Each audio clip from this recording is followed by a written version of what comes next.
All right, guys. All right. So the New York Jets, they look like they're zeroing in on Aaron Glenn. And I think that he can be okay, Aaron Glenn. I mean, he needs to get the culture right. He needs to get the team rocking. I think the GM hire is going to be key. I think that he's a good defensive play caller, very good defensive guy. All right, I'm going to try to let's think of the defensive guys that are in the NFL. I mean, you had Saleh, who was a defensive-minded coach. Mike Tomlin kind of sees the game through a defensive lens. So there's some coaches out there that are, they're still rocking on the defensive side of the ball. Mike McDonald in Seattle is a defensive-led coach. So I think you're going to see more of that. I actually think all the offensive guys are going to get swept up in the cycle. But if I were the Jets, I would have went with other names. I would have went with Kellen Moore and Alec Hallaby. I would have went with Nerdball. I would have just put analytics together and thrown it against the wall and tried to make it work. Robert Saleh, it was supposed to be the culture builder on the defensive side of the ball. And Joe Douglas, you ended up hiring on offense. You ended up putting in all these personalities, big personalities, and the team just did not work. And is Garrett Wilson going to be all right with kind of a team that should now be focused on defense and toughness? And I think that Aaron Glenn and the Jets have to build this thing through the line of scrimmage. And they just have to be like a really buttoned up, football team and maybe try to build it. I would have maybe even went with a possible Todd Monken because Todd Monken calls a great game and he's in his mid-50s and he probably has about 15 years left. He has about probably a decade of years left to be a great play caller. So you can possibly get Todd Monken to call like really good run scheme, and you can have a quarterback go play action off of that. But unfortunately, the Jets are not really going to be in a position to get quarterback, so they're going to have to rely on the defense being salty as you know what. And that's why getting a guy like Aaron Glenn, who actually cares about the franchise, could bring some real positivity to the New York Jets and hopefully stability. It isn't the worst idea in the world. That's what he's going to have to do. You're going to have to bring accountability and stability to the New York Jets, and you're going to have them compete in the AFC, be buttoned up, and be sharp and really, really disciplined. And it's going to be a really slow build, I believe, for the Jets, and they're kind of in no man's land right now because they're not really in shape to get like a really good quarterback. So I think that they should just build this thing and go all out on defense and try to I think that they should build like a San Francisco of the AFC. And in fact, with Aaron Glenn being 52 years old, you look at Josh Allen, Patrick Mahomes, Bo Nix, Justin Herbert, CJ Stroud, like it sucks being in the AFC. It flat out sucks. If you're in the NFC, you can have a team that absolutely has a roster that has no business being in the NFC Championship. The NFC is an overrated conference. It's totally overrated. The AFC is where it's at. The AFC has unbelievable quarterbacks. So if you're the New York Jets, you can't be serious about possibly competing for a Super Bowl for another 3 to 4 years. Logistically, in about 5 or 6 years is when you're going to actually have a chance to maybe make an AFC championship. You're going to have to get every draft pick right on the defensive side of the ball. You're going to have to get like a quarterback that's like of moderate age, like Jared Goff or Sam Darnold, and you're going to have to get like a medium quarterback. But Ben Johnson can easily get to a Super Bowl in about 3 years in Chicago. So it makes sense for Ben Johnson to take that job. In Vegas, unfortunately, has like good infrastructure in place, but the pathway to success there is just not obtainable. And the New York Jets, I mean, you're playing in a division with Josh Allen. You're playing in a division with one of the all-time great quarterbacks. Then you're also playing in a division with the Miami Dolphins that have a brilliant play caller, that have a great quarterback in Tua Tagovailoa, a really good quarterback. All right, now they're going to lose Tyreek Hill, but they still accumulate talent down there in Miami. So the Patriots I'm not as scared of. Like, I don't believe that Drake and Mike Vrabel, I think they're going to be okay, but I don't see them being a serious threat to Josh Allen and the Buffalo Bills. So if Drake May turns into Jaden Daniels, if he's a lot better than Caleb Williams, like if Drake May is a legit, like Justin Herbert, like top 5 quarterback in the league in the next 2 to 3 years, I will come on here and say I'm wrong and give him great praise. I mean, the kid's a great kid from Asheville, North Carolina. His brothers played basketball at UNC. He is a humble kid. Like, he's a really likable person.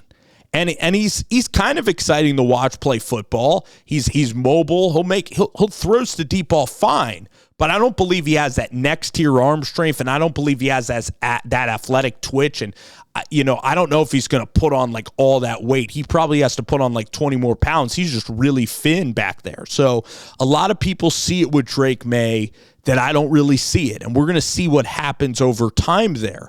Plus, he doesn't really have an offensive head coach in New England. So I'm not enamored with the Mike Vrabel hire.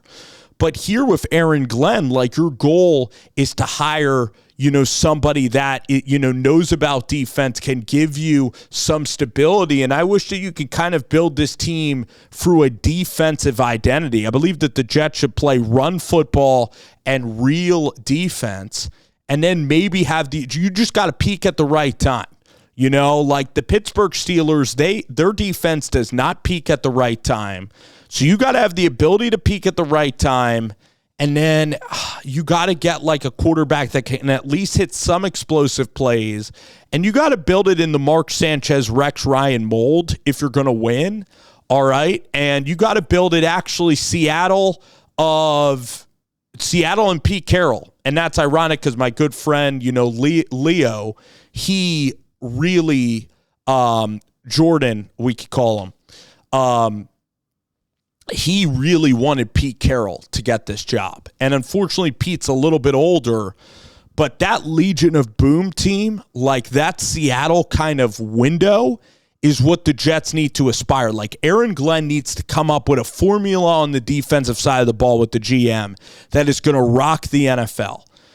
And he knows how to do it. Like, he mixes his defenses up. So he's a very bright play caller on that side of the football. And he needs to get the Jets. He needs to nail these picks. I mean, you do have Sauce Gardner, so you do have talent on that side of the ball. You do have Quinnen Williams that could still be good for about 4 years. You actually do have some talent on that defense. Now, the key is getting them to peak at the right time. And then offensively, I'm going with like a Darrell Bevel. I'm going with a Brian Schottenheimer. That's who I'm going with. I'm going with a really like good run scheme and a Cooper Rushian quarterback with maybe a little more juice than a Cooper Rush. So I don't know about can Kirk get it done in the postseason? Probably not. But maybe you go, I'm trying to even think, like Kirk is probably in that realm. I don't know if Tanner McKee has it in him, or even you could even go with a Justin Fields as a quarterback. And a Justin Fields, like a young quarterback like that you maybe get somewhere in the draft. Maybe you go get Jackson Dart in the draft. You just send him out there. And then maybe you hope that a quarterback can hit some explosive plays and can function a little bit. And, in big moments, and you could get something out of a quarterback. So it shouldn't be based around the quarterback, which I kind of, see it. And I think that the Jets are doing fine with this hire. The job is incredibly, incredibly hard because you have Josh Allen, and the AFC is such a pain in the ass. I mean, I even think Stroud is better than Jaden Daniels. I think Stroud's incredible. The NFC literally does not have a quarterback. Jaden Daniels and Caleb might be the best quarterbacks in the NFC. Baker Mayfield had a really good year, so Baker's a good quarterback, but I don't even know if Baker makes the top 8 of quarterbacks. I mean, Jalen Hurts is probably in the top 8 as well.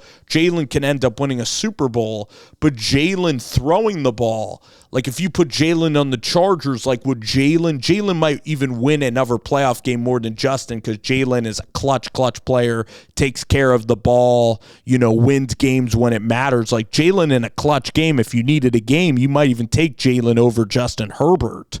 But is Jalen Hurts, if you put him on Houston, is he getting any further than CJ Stroud?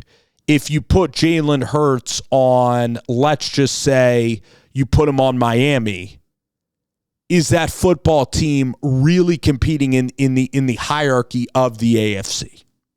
You know, if you put him on the Chargers, again, maybe you win one or two more, maybe. And that's Jalen playing at his best. But Jalen Hurts, again, like he's best at the QB sneak play. He's a good runner. He's really accurate in the short game.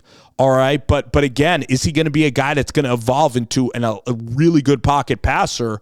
I just don't think his arm is that accurate or consistent long-term into his late 20s, early 30s. Like, I hope that he could have a career similar to Jimmy Garoppolo, where he could be a backup by 32 years old. That really could be what Jalen Hurts. So I know I'm going a lot of places here, but in this video, I outlined for the New York Jets what they should do. And it's a very tight window that you have. And it's going to be so hard to build a dynasty of excellence that you're going to have to maybe have the Pittsburgh Steelers. I don't know if you sell the farm for Cam Ward. I don't know. One of these years, maybe you sell the farm and you get a quarterback. Maybe. But maybe you just have to maybe you have to draft defense, and then when you have a great defense, then you sell the farm for a quarterback in the draft that somehow gets available to you. That's the way that you're going to have to do it. You're eventually going to have to take the plunge and sell the farm for a quarterback. So it isn't going to be easy. That's probably what you do. You build up defense, and then if there's a gem like a Russell Wilson, bam, you know? If you get a Brock Purdy, bam. But you build up the defense, and you try to build it like the Steelers used to build it, like Seattle built it, and see if you can do it.